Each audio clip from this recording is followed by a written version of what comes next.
자, 이 시간에는 이제 대운 설명하려고 합니다. 대운.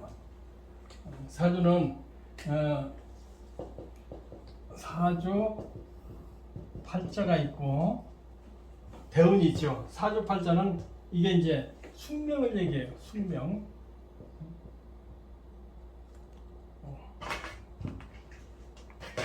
사주 팔자는 숙명. 숙명이 잘숙자잖아요. 잘숙자는 이제 전생부터 비롯했다. 그러니까 이게 바꿀 수 없다. 그러니까 부모, 형제, 내가 어떤 환경을 태어났다. 이것은 숙명을 얘기해. 명이라는 것은 숙명자거든요. 그러니까 사주팔자는 숙명을 얘기하기 때문에 이거 바꿀 수 없는 거, 딱 고정되어 있는 거. 그래서 사주팔자는 숙명이라고 얘기해요. 근데 우리가 살아가면서 나이에 따라서 한 살부터 80살까지 늙어가면서 이런 인생 역정이 있잖아요. 그걸 갖다 운명이라고 그러거든요. 운명. 운명인데 그 운명을 크게 보면은 대운이라고 해요. 그 운명을 크게 본다 이거죠.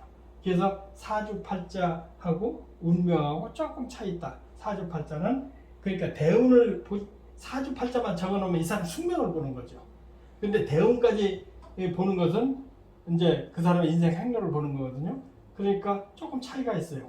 그러니까 사주팔자만 보는 거. 그러면 대운은 어떻게 하느냐? 우리가 사주팔자는 연월일 시를 갖다가 사주팔자라고 하는데, 그러니까 태어나는 연, 태어나는 달, 태어나는 날, 태어나는 시 해서 사주팔자는 대운은 이제 좀 틀려요. 대운은 사주팔자가 예를 들어서 갑자, 을축,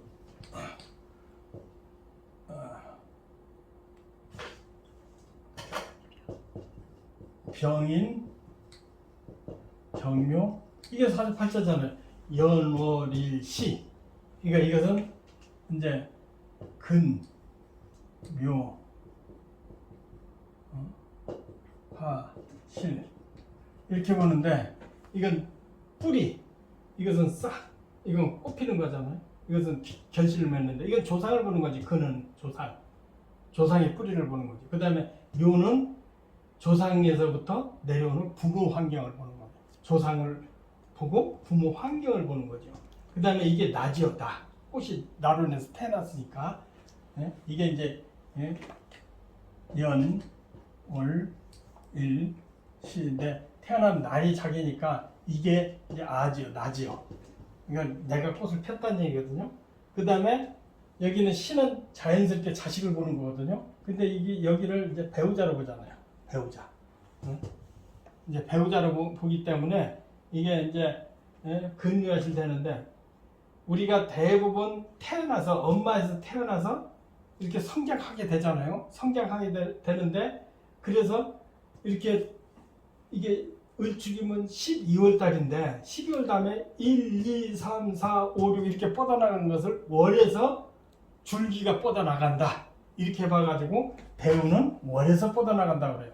그러면 월에서 뻗어나간 갑자, 을축, 여기가 이제 병인이 되겠죠.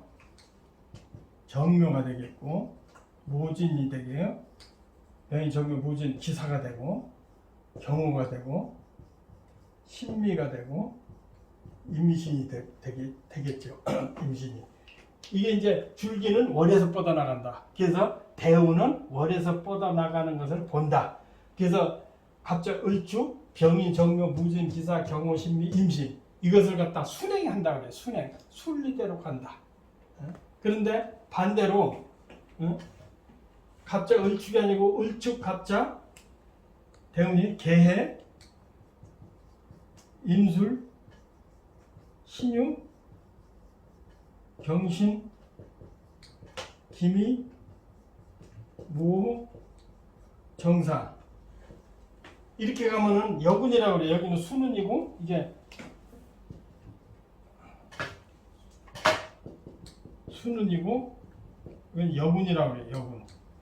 여군 그러는데, 이렇게 수는으로 가는 사주가 있고 여군으로 가는 사주가 있고 그래요. 그러니까 수는으로는 1, 2, 3, 4 이렇게 가는데, 여군이면은 이게 12월인데 11, 10, 9, 8, 7 이렇게 가잖아요. 그러니까 이게 많이 헷갈리거든요. 근데 이거 기준이 있어요. 기준이 있는데 이 사주가 만약에 남자라면은 연을 봐야 돼. 연을. 이제 대운은 월에서 뻗어나가는데 남자가 이게 갑을목 할 때 갑이잖아요. 그럼 이게 양이잖아요. 양이니까 남자가 양일 때는 여기서 순행으로 간다. 순행으로.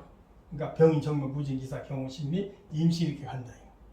또 여군으로 간다. 이것은 남자인데 갑이 아니고 이게 예를 들어서 을이야. 천간이. 천간 간다. 천간이 을이다. 갑목이 아니고 을이다 그러면 여군으로 가는 거예요. 그러니까 갑자, 을축, 갑자, 개인수, 신유가. 그러니까 옛날에는 지금은 이게 따질 필요가 없어요. 만세를 딱딱딱딱 찍으면 되는데 그래도 공부하는 사람은 상식으로 이래서 그렇구나 하는 건 알기 위해서 이거 설명을 하는 거거든요. 그러니까 옛날에는 만세력으로 책으로 따지기 때문에 이걸 시도 따지고 해야 되니까 갑자을쪽을 앞뒤로 했어요. 갑자을쪽에 이렇게 앞뒤로 거꾸로 개인을 이렇게 앞뒤로 외는 수밖에 없어요. 근데 지금은 저기를 찍으니까 원리만 설명해 드려요. 남자는 태어난 년이 천간에 양이면 순행, 음이면 역행. 여자는 반대. 여자는 태어난 해가 을목이면 순행. 또 이게 여자가 남자가 아니고 여자일 때는 양이잖아요. 양이니까 역행. 그래서 양남음녀 그래요. 양남음녀. 그게 이제 반대로 음남양녀 이렇게 얘기를 하거든요. 그러니까 양은 남자는 순행. 또 여자는 음이 순행. 남자는 음이 역행. 여자는 양이 역행. 그게 있거든요. 그래서 이게 이렇게 해서 대운이 뻗어나가는데 이게 줄기가 쭉 이렇게 커나가는 거랑 똑같아요. 그러니까 그런데 이게 한자가 두자가 10년이에요. 10년. 한자가 5년씩이에요. 한자가 5년. 그러니까 두자는 10년이거든요. 그러니까 10년, 20년, 30년, 40년 그러거든요. 근데 이게 대부분 사람마다 월건을 기준해서 월건. 이게 을축월이면 12월 달이잖아요.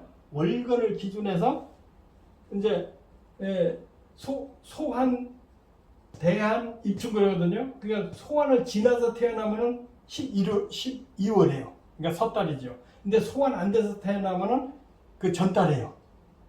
그래서 절기를 하는데 요새는 이게 찍혀서 나오니까 그거 뭐 그냥 알아서 하시고. 그래서 절기에 따라서 지내서 절기가 한 달에 30일이니까 30일을 갖다가 30일 나누기 3으로 나눠서 그 절기까지 쉬고 또 역행은 역으로 쉬고 순행이면 미래 다가올 절기로 쉬고 그러니까 역행이면은 절기에 과거로 쉬고 이렇게 해서 3으로 나누면 돼요. 그래서 10이 나올 수도 있고 7로 나올 수도 있고 5로 나올 수도 있고 있는데 그래서 이렇게 숫자가 나오면은 이건 지금 공부 안 해도 돼요. 요새는 다 찍혀 나오니까. 그래서 예를 들어서 5, 15, 25, 35, 45, 55, 65 이렇게 대운이 나온다 가정을 하자고. 그러면은 소환 대안에 태어나면은 숫자가 미래로 가도 5고 과거로 가도 5예요. 절기로. 그러니까 소환이나 이충까지 이제 쉬어서 나누기를 하면은 5로 딱 떨어지거든요. 그러면 5세부터 병에 들어온다는 얘기예요. 5세부터. 그러면 축월까지는 5세 미만, 4세까지는 이 축에 해당한다. 축에. 그 다음에 5세부터는 병에 들어가요. 그 다음에 15차, 5세, 5, 6, 7, 8, 9. 9세까지 들어가고 10, 11, 12, 13, 14까지는 인에 들어가는 거죠. 이렇게 대운이 짜인다. 그래서 대운은 월에서 뻗어나간다. 그래서 이것은 운명이라고 한다. 그래서 이것을 대운이라고 하고 이것은 팔자라고 한다. 팔자. 그래서 팔자하고 대운하고 차이가 있는데 대운은 몇 살에 이 사주로서 내가 장관급인지 그렇지 않으면 군수급인지 또 뭐 그냥 평민인지 농민인지 이 사주로 나오는 거죠. 그러니까 이 사주가 최대수 최저수 이 사주로 거의 나와요. 나와서 뭐 장관급 됩니다 그러면은 뭐 5살에 장관 되는 건 아니잖아요. 그럼 몇 살에 되는가? 그 다음에 여기서 용신을 찾아서 내 용신이 어디에 해당하는가? 이렇게 보는 거거든요.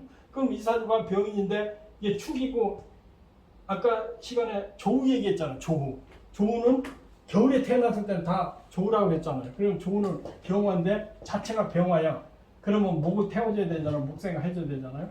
그러면 목화가 좋다는 얘기거든요. 겨울에 태어나서 약한데. 그러면 초년부터 목을 탔다 얘기예요. 그리고 사음이 화 탔으니까 이런 사람은 초년부터 대운이 들어왔구나. 이렇게 보니까 평생 공부 잘하고 출세해서 평생 잘 산다는 얘기예요. 그럼 이런 사주는 초년부터 60년 대운 탔네. 이렇게 설명을 하는 거예요. 대박 친 거죠.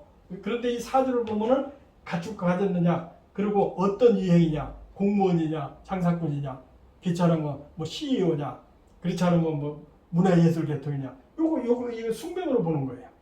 그 다음에 운에 따라서 그 숙명도 약간씩 바뀌거든요. 운에 따라서. 공무원인 줄 알았더니 장사하는 사람도 있어요. 그런 것은 이제 겸해져 있는 사주가 있어요. 이런 사주는 지금 뭔가 인수가 가장 필요한데 인수격이니까 학자류구나. 또 뭐 국문과 계통이구나. 문과 계통 이렇게 판단을 이런 것을 숙명으로 본다는 거예요. 근데 문과로 공부해서 이 사람 몇 살에 성공하겠구나. 몇 살에 뭐 책 내서 그게 대박이 터지고 또 그걸로 인해서 관직으로도 가고 또 출세하겠구나. 이런 사주는 장사하는 사람은 아니구나. 이렇게 판단할 수 있거든요. 그런데 이런 사주가 제대로 안 풀렸어. 그러면 겨울에 태어났기 때문에 가장 목과 화가 필요한데 사주가 여군으로 갔어. 여군으로 가보니까 전부 겨울운을 또 초년부터 겨울운을 만났어. 그럼 초년부터 부모덕이었고 또 공부도 한계성이 있고 그랬구나. 그러더니 뭐 자기가 본래는 문과에 썼는데 상과로 어쩔 수 없이 상과로 가서 그냥 무슨 개인 자영업 하다가 그것도 잘 안 돼서 마누라하고 찌그락찌그락해서 잔돈 풀어서 일용직도 하다가 기미 화운에 들어가서는 그래도 자기 그릇한 자기 걸 세우니까 이렇게 판단하는 거거든요. 그러니까 이 사주를 갖다가 아무리 관격이라도 운이 못 만났다면 관직을 못 가고 힘든 일을 하게 되고 또 사주가 나쁜데 운을 잘 탔다. 그러면 생각보다도 더 좋은 학교를 탄다. 그래서 그 흐름을 이 대운은 흐름을 보는 것이다. 나이에 따라 출세를 보는 것이다. 그 다음에 흐름이 안 좋으면 자기의 소질이나 능력이 발휘가 안 된다. 이렇게 보는 것이 대운으로 보는 거거든요. 대운은 그래서 사주는 숙명을 보고 또 이런 행운은 내가 언제 출세하고 또 망하겠는가 이렇게 보는 것이 이 대운을 보는 방법입니다.